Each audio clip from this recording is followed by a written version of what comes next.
Olá pessoal, bem-vindos ao nosso canal Eu Juridiquei. Meu nome é Vanessa Paiva. Hoje a gente vai falar sobre procedimento no juizado especial cível da Lei 9.099 de 95. Eu quis sintetizar em 4 passos esse procedimento, tá bom? Para vocês terem uma ideia de como funciona ali o passo a passo no juizado especial. Então você que é advogado, você que é advogada, vai advogar no juizado especial, anota aí, pega papel e caneta na mão, tá bom? Trago tudo de forma bem simples para que você possa entender, para que você possa arrasar. Pega essas dicas aqui e apenas arrase, ok? Antes de mais nada, já é inscrito no canal? Se ainda não se inscreveu, inscreva-se. Mais do que isso, ative as notificações e deixa aí o seu like para prof, tá bom? Pessoal, vamos começar falando o seguinte, lembrando do seguinte, né? Juizado especial cível traz algumas condições para quem quer ter ali acesso a esse procedimento, ou seja, as causas, elas não podem ultrapassar 40 vezes o valor do salário mínimo, tá bom? Porque são para causas de até 40 vezes o salário mínimo. Mas o que eu quero te falar é o seguinte, lembre-se, até 20 salários mínimos não é obrigatória a presença, o patrocínio de um advogado, tá bom? Nesse caso, esse cidadão, ele se dirige até o juizado, né? E ele vai narrar os fatos e vai dizer para o servidor qual a pretensão dele, ou seja, qual o pedido dele, tá bom? Então, ele faz isso se chama atermação, tá? Então, o servidor ouve tudo que ele tem para falar, reduz a termo, e aquilo serve como se fosse uma petição inicial quando esse cidadão não quer ir com o advogado, o que eu sou veemente contra, porque há alguns atos, procedimentos, algumas atitudes que só quem sabe tomar é o advogado. Então, a parte quando ela decide ir sem advogado, na minha opinião, ela já está fazendo uma péssima escolha, tá bom? Vamos lá, pessoal. Primeira coisa que você vai fazer aí, você que quer advogar no juizado especial cível, você vai falar o quê? Você vai numa reunião com o seu cliente vai falar: doutora, olha só, eu quero, né, optar pelo procedimento no juizado especial cível. Então, você vai observar se é cabível o procedimento no juizado especial cível. Muitas vezes, o cliente nem tem noção disso. E ok, se você achar que é recomendável para o seu cliente ir por vias do juizado especial, ok. Seu cliente não vai recolher custas, o que é muito bom, tá bom? Aqui no nosso canal tem um outro vídeo que eu falo também sobre advogar no juizado especial. Assista, é bem recomendado, tá bom? Aqui eu quero falar de procedimento. Então, você ouviu tudo que seu cliente tem a dizer.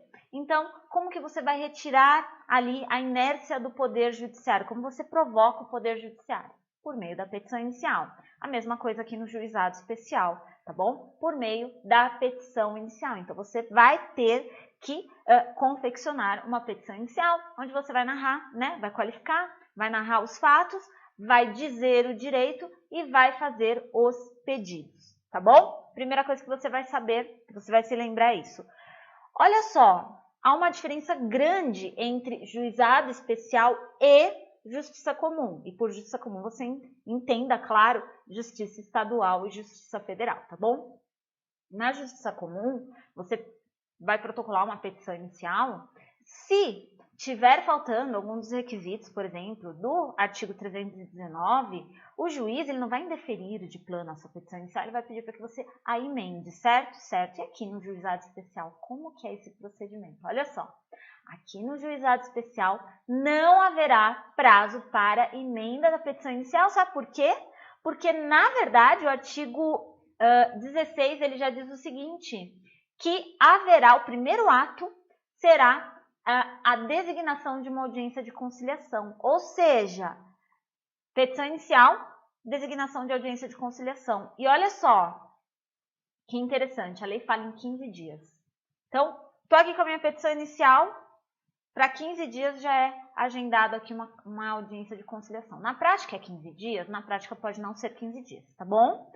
Pode ser então, dependendo da sua cidade, onde você atua, que fique mais tempo, tá? Demore um pouco mais essa audiência, mas a lei fala de 15 dias, tá?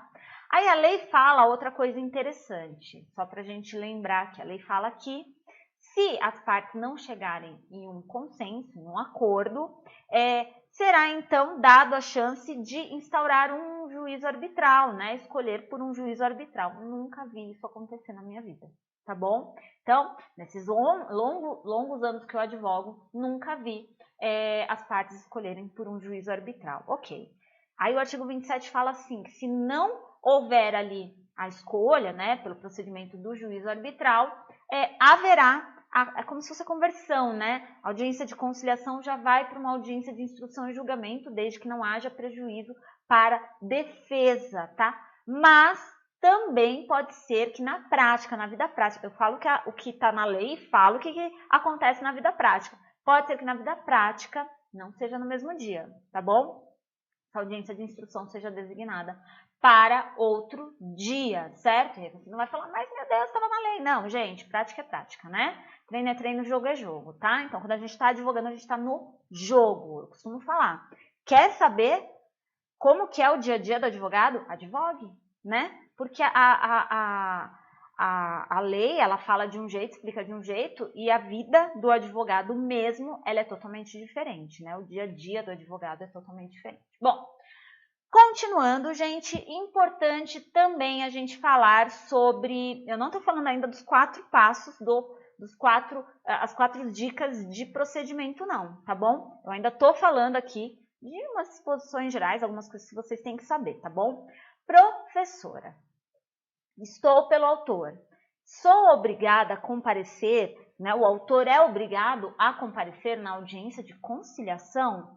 Sim, meus queridos, tanto o autor quanto o réu. E anota isso que a profa vai falar. Autor não pode ir outra pessoa com procuração, tá bom? É vedado, não pode, tá bom? Então, se o cliente falar assim, eu não vou poder ir nesse dia, mas vou dar uma procuração para outra pessoa aí. Não, tem que ser você, tá bom? Já fala. E o réu? O réu, ele também é obrigado a comparecer, se for empresa pode ser preposto, tá bom? Tem que ser por preposto. Atenção, autor não compareceu. Qual que é a sanção? Qual que é a consequência? A consequência, autor não compareceu, extingue o processo, tá bom? Extingue o processo. Agora, e o réu? O réu não compareceu. Qual que é a consequência? Revelia. Artigo 20, revelia, tá bom? Revelia, então ele vai sofrer os efeitos da revelia.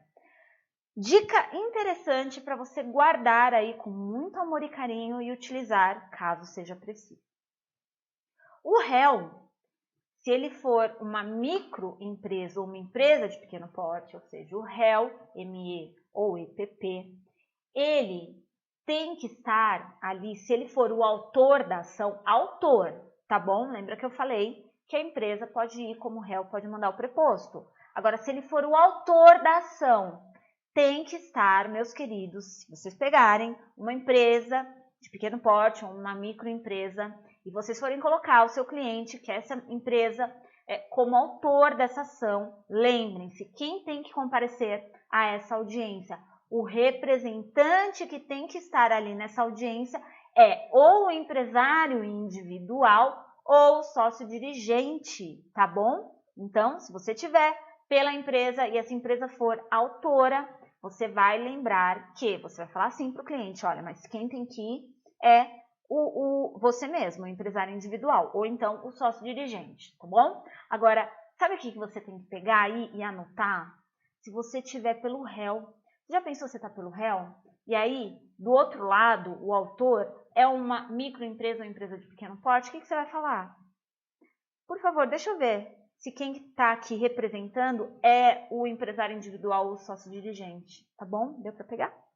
Boa, vamos lá, mais uma coisa que eu quero falar para vocês. Olha só, o enunciado 78 do FONAGE, para quem não sabe, é o Fórum Nacional dos Juízes Estaduais, tá bom? Então, eles se reúnem e criam aí esses enunciados, servem como uma direção, tá? Na verdade, ele tem um aspecto de doutrina, então se tem uma convergência na norma, qualquer coisa parecida, eles utilizam muito esses enunciados e são enunciados que vale a pena você anotar, tá bom? Então vamos lá, pessoal. Esse enunciado 78, ele diz o seguinte, que independente do réu oferecer a resposta antes da audiência, ele tem que comparecer. Se ele não comparecer, revelia. Deu para entender? Ah, vou oferecer a resposta e aí não vai surtir ali os efeitos da revelia. Vai sim, certo? Certo, vamos lá, o que mais que eu quero falar com vocês, coisas importantes, vamos lá.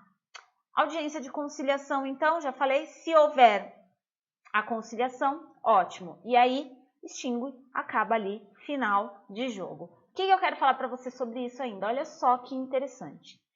Lembre sempre o seu cliente sobre os benefícios de um acordo. Olha só que interessante.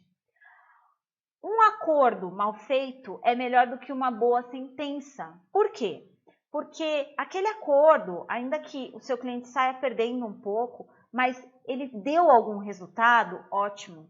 Agora, aquela sentença linda, perfeita, eu já tive caso assim, gente, de juizado especializado, a gente nem ganha sucumbência, né? Pois é, já tive caso assim, ó, de uma sentença linda, perfeita, o juiz deu até os centavos, o que é muito raro, deu dano moral, deu tudo que a gente pediu, só que o réu, né, e agora na versão executada, ele não tem bens. Não adianta, já pedi até a desconsideração da personalidade jurídica, não tem, tá bom? Nesse caso, deu mal, deu ruim. Por quê? Porque a sentença foi linda, mas é aquele famoso, ganhou, mas não levou, tá bom? Então, senta com o seu cliente, pegue parâmetros de negociação, é sempre importante, a gente quer sempre, cliente é meio que a gente tem que ficar no pé, como se fosse pai e mãe dele mesmo, né? E ficar dando o melhor direcionamento, a nossa relação é de confiança. Então eu quero o melhor para o meu cliente sempre, então eu vou chegar para ele e vou falar, olha, se a gente negociar e a gente conseguir chegar no máximo em tanto, você ainda está no lucro, tá bom? Sempre tenha essa cabeça, que isso é muito, muito, muito bacana. E você meio que mostra para o seu cliente que você está ali, que você está com ele e que você está dando o melhor conselho que ele poderia ter, tá bom? Vamos para as nossas 4 dicas de procedimento, olha só. 4 dicas, pega o caderno, pega o lápis, anota aí. No momento que você tiver a sua audiência aí, você vai precisar dessas dicas, eu tenho certeza que você vai gostar e vai aproveitar. Olha só. Primeira coisa que você tem que saber é que nessa audiência de conciliação, se não houver conciliação, como eu disse para vocês, a lei fala que aí não instaurado o juízo arbitral, a audiência se transforma em audiência de instrução e julgamento. Tudo bem, mas mesmo se essa audiência for marcada para outro dia, quem vai estar presidindo essa audiência, via de regra, um juiz leigo. O que é o juiz leigo? É o advogado que está ali nessa função, cumprindo esse papel como juiz leigo, tá bom? Olha só. O juiz togado é aquele juiz, magistrado concursado. O juiz leigo ele é advogado, mas ele tem a autoridade de juiz e ele é imparcial para julgar o seu caso. Você vai chegar lá e você vai tratá-lo com todo o respeito que você trata o juiz, tá bom? Primeira coisa que eu quero te falar é isso. Vai chegar lá, o que vai acontecer nessa audiência? Veja só, petição, petição inicial, audiência de conciliação. E aí, eu vou falar da contestação já, tá? Mas na audiência de instrução, o juiz leigo ele vai tentar conciliar as partes novamente. Porque é isso, né? É a conciliação que vai nortear todo o procedimento no juizado especial, tá bom? Vai tentar conciliar, houve conciliação, houve acordo, ok. Ah, mas e se o juiz não tentar conciliar, professora? Se você tiver com uma proposta de acordo, excelência, temos aqui uma nova proposta de acordo, podemos tentar? Aqui, novamente? Pode, ele vai deixar certeza, ele e ela vai deixar também, tá bom? Dica número 2, anota aí. Contestação. Qual que é o prazo? Procura aí. Procura na Lei 9.099 de 95, qual que é o prazo para apresentar a defesa. Você não vai achar prazo específico, tá bom? O que nós temos um enunciado de número 10 do FONAGE também. E esse enunciado, ele diz que o prazo para apresentar a defesa é até a data da audiência. Só que olha só que interessante, você não vai se apegar só a isso. Isso é um parâmetro para você também. E é até para você invocar lá. Excelência, ó, de acordo com o enunciado 10 do FONAGE, eu poderia apresentar minha defesa até a data da audiência. Ok. Mas, observe no mandado de citação. Veja se não vem um prazo estabelecido para apresentar a contestação, tá bom? Se houver um prazo estabelecido, siga o prazo do mandado, tá? E, mais do que isso, observe qual que é o costume daquele juizado, tá bom? Se ficar na dúvida, liga lá no juizado, compareça lá no juizado, tire todas as suas dúvidas, certo? Dica número 3 de procedimento. Olha só, testemunhas no juizado especial. O que você tem que saber? No máximo 3 testemunhas, tá? Diferente da justiça comum, aqui no juizado são 3 testemunhas para tudo, tá? Não é para cada fato ali, como é na justiça comum, é para tudo no total. Professora, mas eu preciso de 4. Olha, meu querido, se você precisa de 4, nada te impede que você peticione, informe que você precisa de 4 testemunhas e aí fica a critério do juiz se ele vai ouvir a 4ª ou não. Enfim, depende como vai estar a pauta, depende como vai estar o ânimo naquela audiência, tá bom? O interessante, a dica que eu quero te passar é a seguinte. Aqui no juizado, você não precisa rolar essas testemunhas com uma certa antecedência. Ou seja, a outra parte não precisa saber quem são as suas testemunhas. Não dá a liberdade da parte investigar a sua testemunha para poder apresentar a contradita. Olha que interessante. Eu sempre falo assim, ó. Quando você vai para uma audiência, observe qual o rol de testemunhas. Quais testemunhas foram arroladas. Pesquisa. Faz aquele stalker mesmo, dá um de stalker, pesquisa tudo, tá bom? Vai que essa testemunha, ela é madrinha da filha daquela parte. Aí você já vai apresentar sua contradita. Deu para entender? Agora, o inverso eu não quero que ocorra. Eu não quero que o advogado da outra parte tenha acesso às suas testemunhas. Então, o que você vai fazer? Você não precisa rolar, apresenta na hora ali. Tá bom? Apresenta na hora. E quer mais uma dica? Não fique com todas as suas testemunhas no mesmo lugar onde vai chegar a outra parte, o advogado. Tenta criar um lugarzinho diferenciado e vá chegando perto ali da sala onde vai ocorrer sua audiência. Depois, manda uma mensagem para a testemunha, deixa alguém até planejando isso a depender da sua audiência. Se é uma audiência muito importante, uma testemunha vai fazer toda a falta, pega aquela parte de surpresa, tá bom? Olha só, professora, mas eu preciso intimar a testemunha, e agora? Poxa vida, se você precisa, não tem problema. A lei fala que você pode pedir para o juiz intimar até faltando 5 dias para o dia da audiência, mas eu não esperaria esse prazo, o prazo está muito curto, eu pediria para intimar com uma certa antecedência. Certo? Certo. Olha só, petição inicial, já falei para vocês sobre a contestação, né? Falei do enunciado 10, falei o que mais para vocês? Falei que o juiz leigo vai tentar conciliar, falei das testemunhas, estamos indo para o final. Então, término da audiência. O que vai acontecer, professora?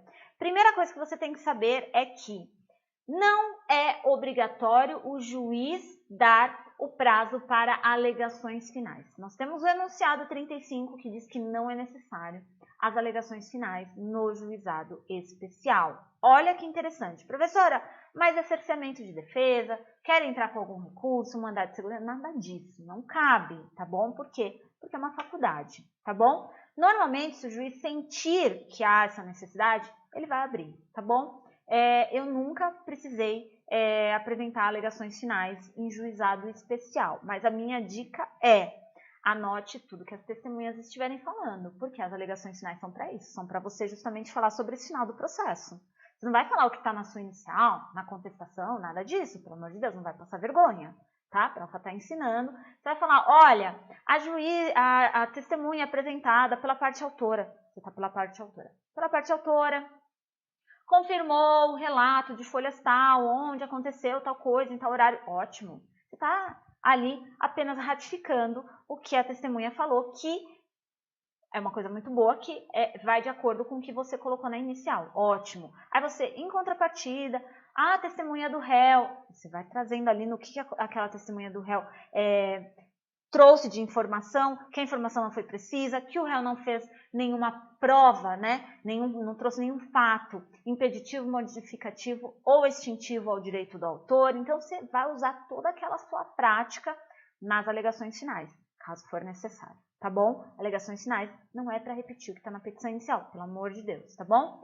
Ainda mais do que isso, para a audiência você vai levar o seu cronograma, tá? Não se perca. E perguntas para testemunhas. Leve, formule perguntas na sua cabeça. Professora, mas eu não sei quem é a testemunha da outra parte. Não interessa. Baseie-se no que você disse ali, né? Seu cliente falou e você reduziu a termo. Baseie-se naquilo, faça perguntas que possam beneficiar o seu cliente, tá bom? Para finalizar, olha só, o juiz leigo, ele vai fazer uma proposta de sentença e o juiz o juiz togado, ou ele vai homologar essa proposta de sentença, então será uma sentença, ou ele vai refazer, de qualquer forma, haverá uma sentença. A lei fala em uma data, né, de audiência para proferir a sentença. Nunca vivi isso também na prática, mas se você for intimado, você tem que comparecer, tá bom? As partes têm que comparecer. Da sentença, vocês já sabem, cabe aí para a parte sucumbente o recurso nominal, certo?